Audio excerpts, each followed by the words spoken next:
Once upon a time in the bustling community of Bugsville, there lived a little ant named Arthur. Now, Arthur wasn't your typical happy-go-lucky ant. In fact, he was known throughout Bugsville as Arthur the Angry Ant. He always seemed to have a scowl on his face, and his temper was as short as his stature. Arthur lived in a cozy anthill nestled under the roots of a giant oak tree. He shared his home with his family and a bustling colony of fellow ants. Despite the warmth and camaraderie of his community, Arthur always felt out of place. He couldn't quite shake off his perpetual state of anger. One sunny morning, as Arthur emerged from the anthill, he was greeted by the cheerful chirping of the birds and the gentle rustling of leaves. But instead of feeling uplifted by the beauty of the day, Arthur's scowl deepened. He trudged along, his tiny antennae twitching with irritation.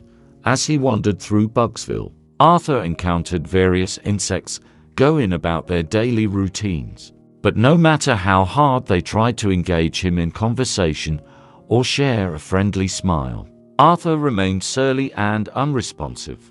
His anger seemed to repel even the most sociable of bugs. "Good morning, Arthur," chirped Lily the ladybug, fluttering by with a cheerful wave. Arthur merely grunted in response, his expression darkening further. "Hey there, Arthur. Beautiful day, isn't it?" buzzed the bee, hovering in front of him.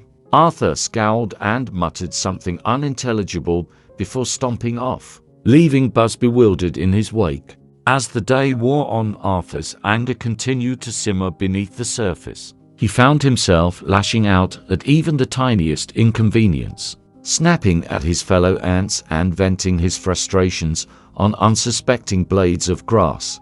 But despite his best efforts to remain isolated in his anger, fate had other plans for Arthur.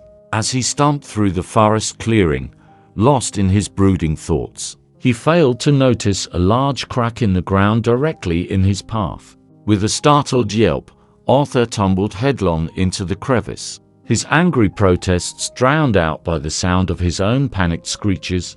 He flailed helplessly, his tiny legs scrabbling against the steep walls of the crevice as loose dirt rained down around him.